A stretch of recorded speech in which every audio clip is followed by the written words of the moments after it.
climate action and international sentiment analysis of news media. You're muted. You're muted, Truzaar. You need to unmute.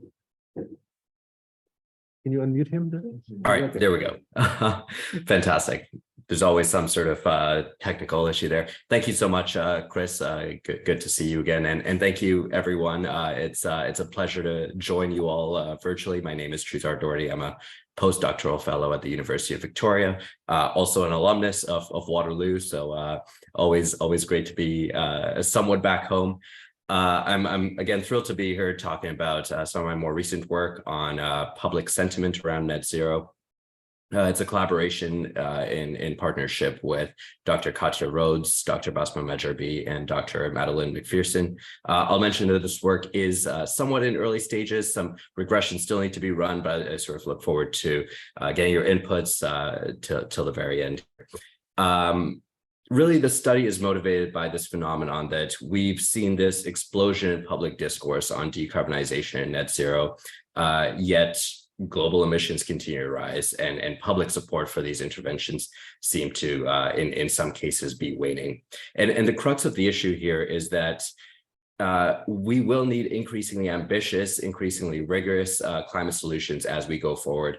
Yet it doesn't really matter how effective these solutions are if they're not acceptable by key stakeholders in the general public. They'll be increasingly susceptible to regulatory capture.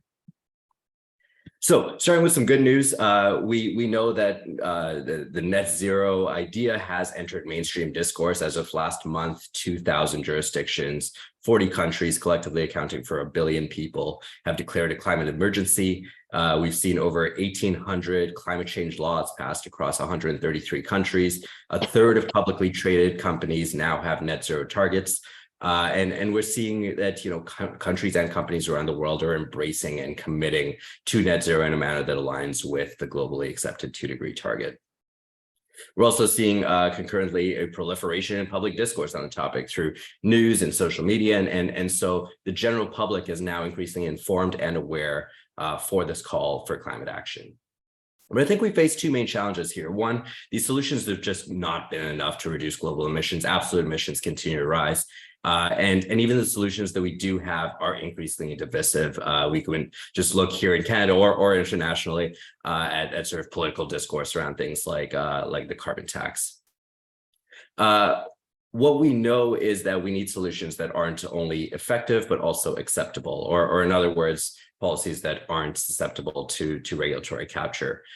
And so in understanding what those solutions might look like, we examine acceptability through an examination of news media. We look at a total of 12,000 news articles in the study through a combination of inductive, deductive, and content methods. And we look primarily to see how discourse on net zero differs by stakeholder, by framing, by select events, and by solution types, which I'll talk about as we go. And what we argue here is that news media does influence public perception on the net zero transition, and public perception on this transition can influence acceptability of low carbon futures. I want to talk really quickly about the literature and get right into the results, but we know that we need all stakeholders to play a role in this transition, certainly policymakers, but also financiers, industry, consumers, and taking this one step further, we also need acceptance of these pathways.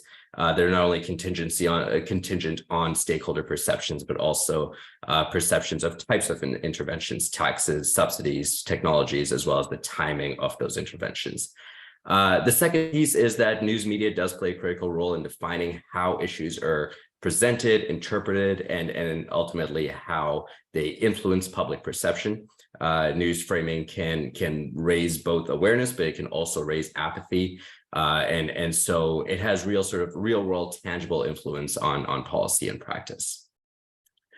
And finally, news media and sentiment analysis both are relatively nascent in the climate literature, but they have been applied in select cases. Amongst the more sort of popular is Birkmeyer et al. In 2016. They used a similar methodology to look at the polarization of news media communication on the IPCC reports. And news sentiment has been applied in other cases for corporate performance, corporate social responsiveness, and so on. So we're using methods coming from those pieces there. I mentioned we take a few different approaches, inductive, deductive, and so on. Primarily, it's a deductive approach to identifying our core concepts of interest. We have these terms defined ahead, and I'll present the queries that go along with them.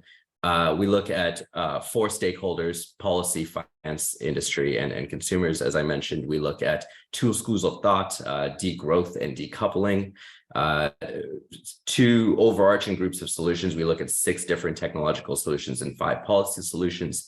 And we look at the effects of 2 events, the Paris Agreement and the COVID-19 pandemic, as sort of breaking points in that transition. So I mentioned we looked at 12,000 articles altogether, and what we see is that although news articles on decarbonization are older, language around net zero has really taken over in recent years. The number of articles also leans quite heavily towards the past few years, 2020 and onwards, nearly 5,000 articles in 2021 alone. And primarily, this was due to the use of net zero at COP26 in Glasgow. To the left, we're seeing the sentiment, which is overall positive, but what we also see is that it is increasingly polarized over time. There's greater deviation in the sentiment scores as time goes on. We did a short inductive approach here where we just looked at the top keywords in article titles that had a positive sentiment or a negative sentiment. And apart from the obvious reference to clean energy at the very top of the green chart there, the positive keywords, and fossil fuels being on the opposite side, we also see reference to terms like renewables, green energy, nuclear, economic growth, and so on the positive sentiment side. The negative sentiment side, we're seeing reference to energy crises, coal, gas, and so on. Certainly, there is a lot of overlap between the two, but there does appear to be a slight negative framing around fossil fuel-related terms in that inductive approach. Really quickly, starting over on the deductive approach of things, I just wanted to include this to present the keywords that we used for each of our corpus.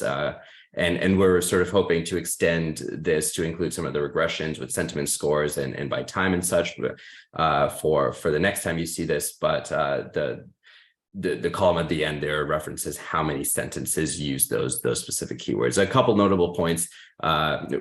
We mentioned we're looking at the 4 different stakeholders here, policy being the most prevalent, citizens being the least, and how this can be read as sort of the term, police, govern, or regulate appear in 61,603 sentences across those 12,000 articles.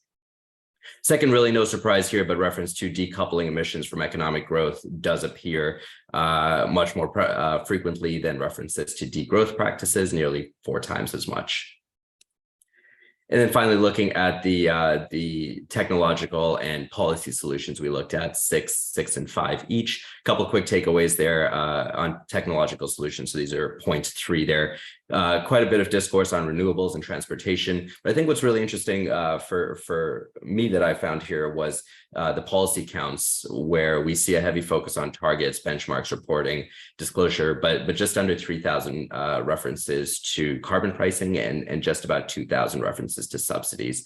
So we're going to sort of take a look at why that might be the case in future iterations of this work. The last couple slides here present contingency tables and chi-square tests to examine this sort of non-random association. In this case over here, stakeholders and solutions in the left figure, and stakeholders in degrowth and decoupling in the right. So how do we read this? Well, we're just sort of talking about the figure to the left there. The size of the bubble represents how frequently we find sentences that reference both a stakeholder and a solution. So over here, we can see just over 16,000 sentences reference both a policy stakeholder as well as a policy solution. Second, the color presents the Pearson residuals that come out of the chi-square test. And what this shows is that we're seeing a non-random association between two variables. Policy stakeholders appear inordinately more often with reference to policy solutions over technology solutions. Conversely, finance and industry stakeholders appear inordinately more frequently in sentences that discuss technology. To the left, the degrowth terms appear to be associated with policy, and we got to be really careful with how we sort of explain that per se. Just to the point that this doesn't infer that policy stakeholders are talking about degrowth more. It could be the opposite, that when degrowth topics are discussed, they usually call for policy action by regulators or other sort of policy stakeholders. And the last two slides here, we'll be looking at those two events, the Paris Agreement and COVID. No surprise here that there are more articles post Paris than pre-Paris across all solutions. It's just the size of the sample. But looking at the Pearson residuals, which are the more interesting pieces here, renewables are spoken about inordinately less, or in another way to frame that would be they should be spoken about more. While transportation and hydrogen are spoken about more post-Paris. Really, on the policy solution side of things, we're seeing an inordinate focus on targets and disclosure post-Paris, with less focus on carbon pricing and subsidies. Post-COVID, however, we see less of a focus on transportation than we would expect in a randomized distribution, and a higher focus on hydrogen. And to the right, a significant focus on standards and disclosures. And again, just to clarify, inordinately less of a focus on targets and subsidies than what we'd expect in this randomized distribution. So last slide here, just to wrap up, we pose that we can use news media to understand social acceptance on net zero. We know that we need social acceptance to avoid regulatory capture. And we pose that sentiment scores from a study like this can inform scenario models by blending the effectiveness of a solution with how acceptable they are. There is certainly work to be done in this space, but we hope that by understanding public perceptions, we can have a better understanding of the social dimensions of that net zero transition. I'll stop there. Thank you.